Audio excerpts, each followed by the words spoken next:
आरव पहली बार अपने पुश्तैनी गांव बनगांव आया था।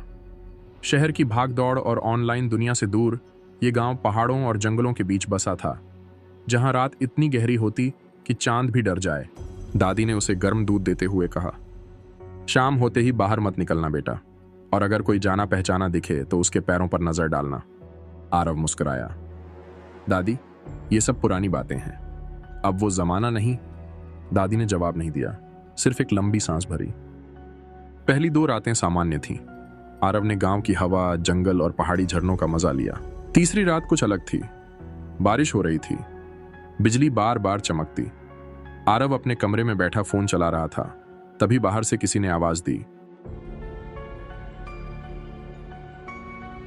आरव मैं हूं मम्मी, दरवाजा खोलो, तुम्हारा फोन नीचे गिर गया है। आरव ठिठक गया, मम्मी वो तो देहरादून में है। वो खिड़की की ओर बढ़ा। बाहर एक औरत खड़ी थी, वही चेहरा, वही कपड़े, लेकिन कुछ तो गलत था। उसकी आंखें बिल्कुल भावहीन थीं। आरव दरवाजे की ओर बढ़ा, तभी उसे दादी की बात याद आई। पहले उसके पैरों पर नजर डालना।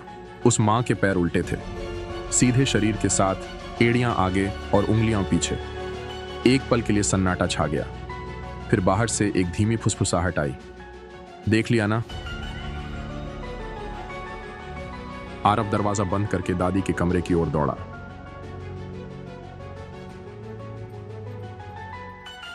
दादी पहले से जाग रही थी, हाथ में राख और चुटकी भर मिट्टी लेकर। वो बोली, वो छलावा है, गांव की सीमा से बाहर मरने वाली आत्मा, जो अब पेड़ के पीछे रहती है, जो शक्लें लेती है और आत्मा छीन लेती है। छलावा अब दरवाजे पर था। धीरे धीरे थपथपाने की आवाज आने लगी, फिर जोर से चिल्लाहट, खोलो ना, मैं तुम्हारी मां हूं, तुम्हारी मां हूं। दादी ने दरवाजे पर राख छिड़की और मंत्र पढ़ना शुरू किया। तभी दरवाजे पर एक भयानक पंजा उभरा। लंबी उंगलियां, जलती आंखें खिड़की से झांक रही थीं। आरव और दादी डर के मारे थर थर कांप रहे थे। फिर अचानक सन्नाटा। सूरज की किरणें कमरे में आईं। आरव और दादी बाहर निकले। दरवाजे पर राख बिखरी थी और उसके ऊपर जलते हुए उल्टे पैरों के काले निशान। जंगल की ओर से एक धीमी हंसी गूंजी, मैं फिर आऊंगी। आरव ने सामने देखा, वहां एक पुराना पेड़ खड़ा था। उसकी जड़ों में काले धागे बंधे थे।